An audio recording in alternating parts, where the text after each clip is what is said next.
She left home that evening like she always did, uniform on, keys in hand, promising she'd be back later, but Savannah Gold never made it inside her workplace. Instead, she vanished in a parking lot just steps away from safety. Her car was found abandoned. Her phone went silent, and then messages appeared, messages claiming she had run away with a man she loved, but the words were wrong. The tone wasn't hers.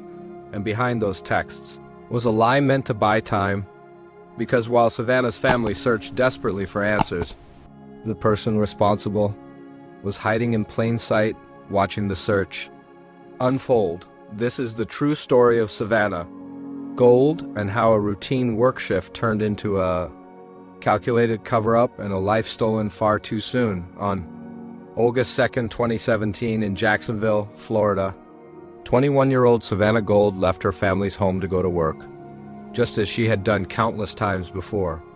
She was scheduled for a 5:30 p.m. shift at Bonefish Grill, where she worked as a server. Her mother, Sherry Gold, watched Savannah walk out wearing her uniform, fully expecting she would return home later that evening. There was nothing unusual about the moment.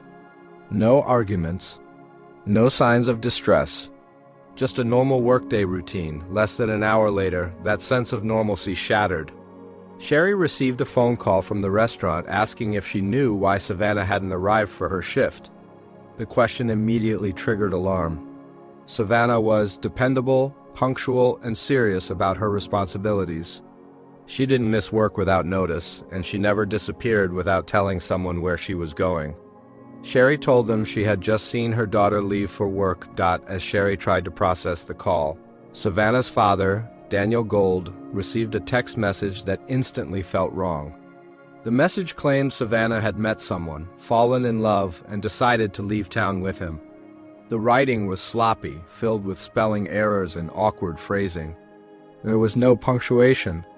It didn't sound like Savannah at all.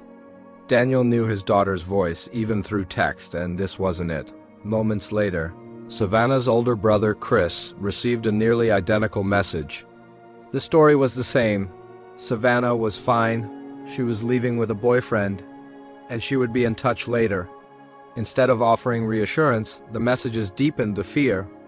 Savannah was extremely close to her family. If she were leaving town or making a life-changing decision, she would never do it without telling them directly. Daniel immediately tried calling Savannah. The call went straight to voicemail. He tried again. Nothing. Her phone was off. That silence was devastating. Savannah talked to her family daily, sometimes multiple times a day.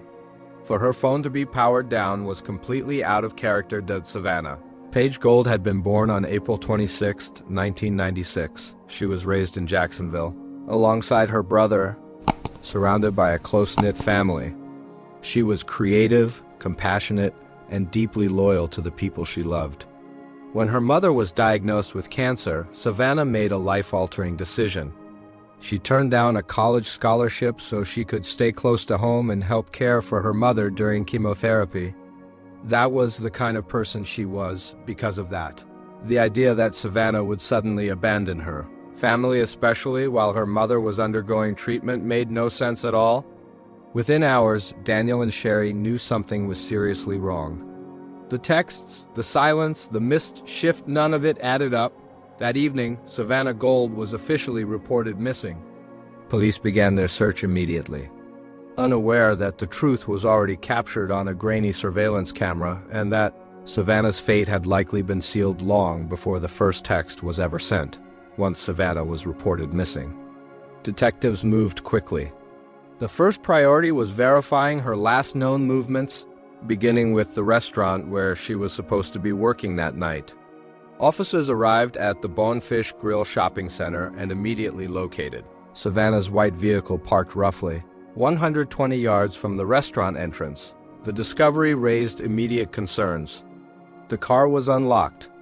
Inside, investigators found Savannah's wallet, her identification, bank cards, cash, and other personal belongings. Nothing appeared to have been taken. For detectives, this was a critical detail. If Savannah had chosen to leave town voluntarily, she would not have abandoned her money, her ID, and her phone.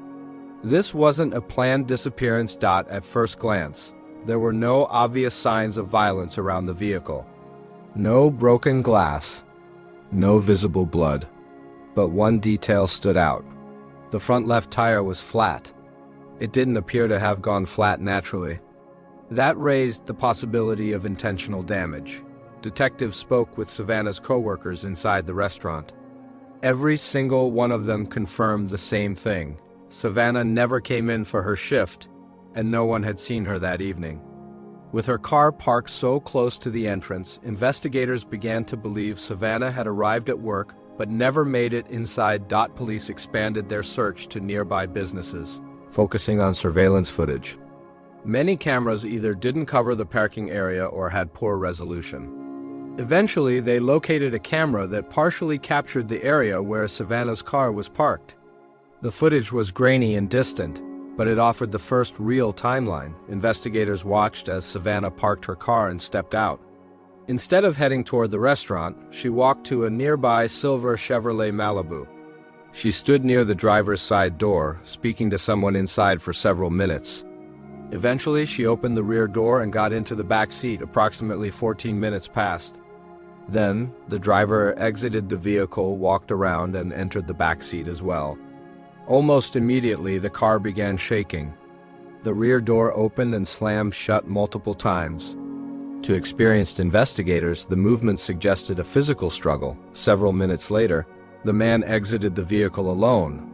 He walked over to Savannah's car, opened the driver's door, and removed an item. Then, he deliberately damaged the front tire. After that, he got back into his own car and drove away. Savannah never emerged. Investigators now knew two things with certainty. Savannah had not run away, and the last person seen with her was the driver of that silver Malibu.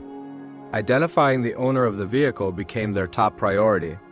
Records quickly showed the car belonged to a 28-year-old man named Liro Darta, a manager and chef at the very restaurant where Savannah worked.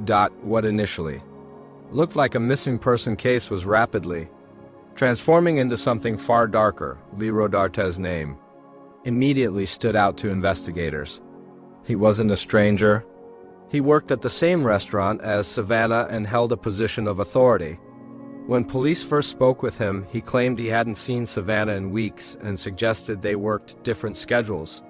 At face value, the explanation sounded reasonable, but when detectives interviewed other employees, that story began to unravel. Multiple co-workers reported that Savannah and Lee had been involved in a romantic relationship. According to them, the relationship extended beyond work and had continued well into the months leading up to Savannah's disappearance. This was information Lee had never volunteered. As detectives pressed further, a more complicated picture emerged. Lee had been dating another woman at the same time. When that woman discovered his relationship with Savannah, the relationship ended. According to Lee, he later resumed dating his previous girlfriend and claimed that he and Savannah agreed to keep things strictly professional. But co-workers told a different story.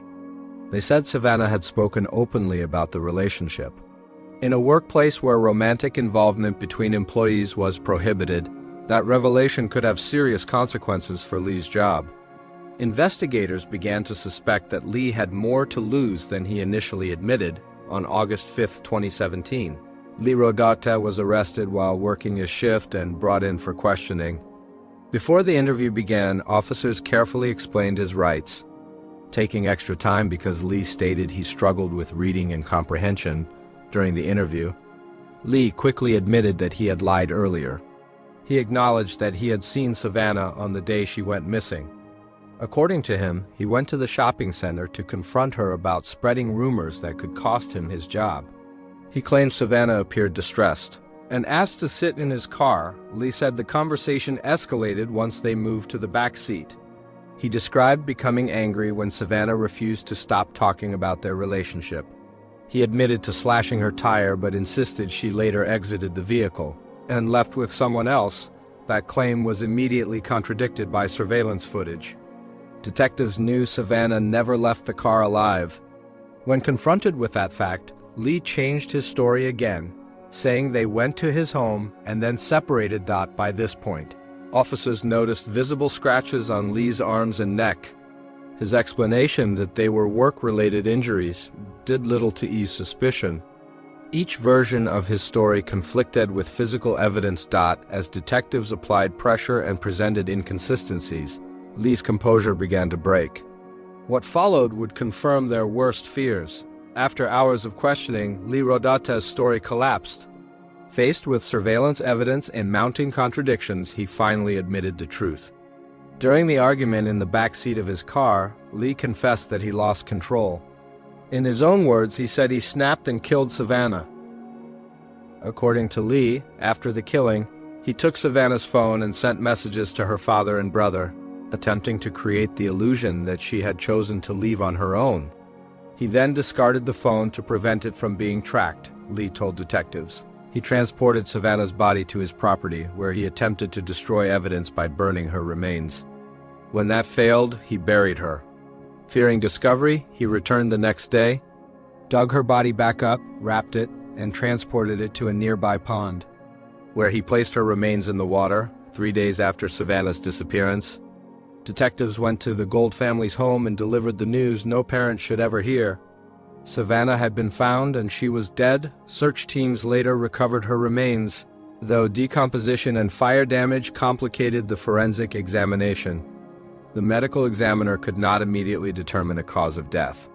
However, injuries to her throat cartilage were consistent with strangulation. Lee Rodata was charged with second-degree murder, tampering with evidence, and abuse of a dead body. By the third day of Savannah Gold's disappearance, investigators were no longer treating the case as a simple missing person. Too many details didn't add up. Her phone had gone silent. Her car had been abandoned. And the text messages sent to her family felt staged, almost rehearsed. Detectives knew someone was trying to buy time. Surveillance footage from the shopping center became the centerpiece of the investigation. Although grainy, it clearly showed Savannah arriving for work, parking her car, and approaching another vehicle. For nearly 15 minutes, she stood by the driver's side, engaged in conversation. Eventually, she entered the back seat. Moments later, the driver joined her. The vehicle rocked slightly, suggesting movement or a struggle.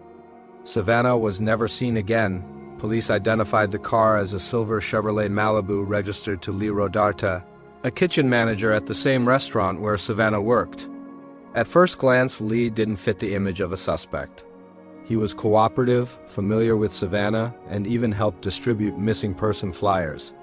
But detectives know that appearances can be deceiving. When first questioned, Lee claimed he hadn't seen Savannah in weeks. That statement quickly unraveled. Other employees told investigators that Savannah and Lee had a personal relationship that extended beyond work. Some said it was secretive. Others described it as complicated and tense. The fact that Lee never mentioned this relationship raised immediate red flags. As police dug deeper, they learned Lee had been worried about his job. Savannah had reportedly confided in coworkers about their relationship, which violated company policy. Investigators began to consider whether fear, control, and desperation played a role in what happened that night. Physical evidence added to their suspicion. Officers noticed scratches on Lee's arms and neck. He brushed them off as work-related injuries, but the timing was impossible to ignore. Detectives also confirmed that Savannah never entered the restaurant, contradicting Lee's version of events. At this point, police knew they were dealing with someone who was lying, someone who had been the last person seen with Savannah alive. Surveillance, witness statements, and physical evidence all pointed in the same direction. Lee Rodata was no longer just a person of interest. He was the focus of the investigation. When detectives brought Lee Rodata in for a formal interview, they approached carefully. They allowed him to talk, to explain himself, to build his story. At first, Lee maintained his innocence. He admitted seeing Savannah that day, but claimed their interaction was brief and uneventful. Then his story changed. Lee now said Savannah had entered his car voluntarily because she was anxious and wanted to calm down. According to him, an argument followed. He insisted she later left his vehicle and got into another truck, a claim investigators already knew was false. That's when detectives applied pressure. They revealed they had surveillance footage. They told Lee Savannah never exited his car. They explained there was no second vehicle. Faced with evidence he couldn't explain away, Lee's narrative collapsed. What followed was a chilling confession. Lee admitted that during an argument in the back seat of his car, he lost control. Rage took over. He wrapped his hands around Savannah's throat and strangled her until she stopped moving. In a moment that would haunt her family forever, he described realizing she was dead and choosing to cover it up. Lee confessed to sending fake messages from Savannah's phone to her father and brother, hoping to delay the search. He then disposed of the phone. He transported Savannah's body to his property and attempted to destroy evidence using fire. When that failed, he buried her. Fearing discovery, he later exhumed her remains and dumped them in a nearby pond. Despite the level of detail, investigators noticed inconsistencies. Parts of Lee's confession didn't match the physical evidence. The medical examiner later confirmed Savannah's neck wasn't broken as Lee claimed, but her throat cartilage showed clear signs of strangulation. The truth was darker than his words. Lee Rodarte had not only taken Savannah's life, he had tried to erase her existence. Why 3 days after Savannah was reported missing, police delivered the news no parent should ever hear. Savannah Gold had been found. She was dead. Her family's worst fear had become reality. The months that followed were brutal. Court hearings dragged on. Lee Rodarte recanted his confession and pleaded not guilty, claiming self-defense. Savannah's family was forced to sit just feet away from the man who killed her, reliving the loss over and over again. Savannah's mother, Sherry, continued chemotherapy during the trial. Cancer returned twice, but she refused to miss a hearing. She later said nothing, not illness, not exhaustion, could stop her from fighting for her daughter. For prosecutors, the case was complex. The condition of Savannah's remains limited forensic conclusions. But the timeline, surveillance footage, digital evidence, and Lee's own statements told a powerful story. In the end, a plea deal was reached on March 11, 2021. Lee Rodarte pleaded guilty to second-degree murder. In exchange, additional charges were dropped. He was sentenced to 40 years in prison, a punishment that could never equal the life he stole. Savannah Gold was 21 years old. She was a daughter, a sister, a caregiver, and a young woman who put family above everything else. Her life ended not because she made a mistake, but because someone else chose violence. Her family later shared a message of gratitude to everyone who supported them. They said they never realized how many people loved Savannah until she was gone. Her story now lives on as a reminder of trust betrayed, of warning signs ignored, and of the devastating consequences of unchecked rage. And most importantly, as a reminder that Savannah mattered. Savannah Gold was more than a headline. She was a daughter who stayed home to care for her mother, a sister who was deeply loved, a young woman with plans, talent, and a future that should have stretched decades longer. Her life ended not because she trusted the wrong person, but because someone chose control, violence, and silence over responsibility. For Savannah's family, justice came in the form of a sentence, but justice can never replace birthdays missed, holidays empty, or the quiet moments where her absence is felt the most. Telling Savannah's story matters because every victim deserves to be remembered for who they were, not just how their life ended. If you believe, these stories deserve to be told with care and truth. Please like this video, subscribe to the channel, and help keep their names from being forgotten. We post true crime stories regularly, not for shock, but for awareness, remembrance, and justice. Until next time, stay aware, stay safe, and never stop asking questions.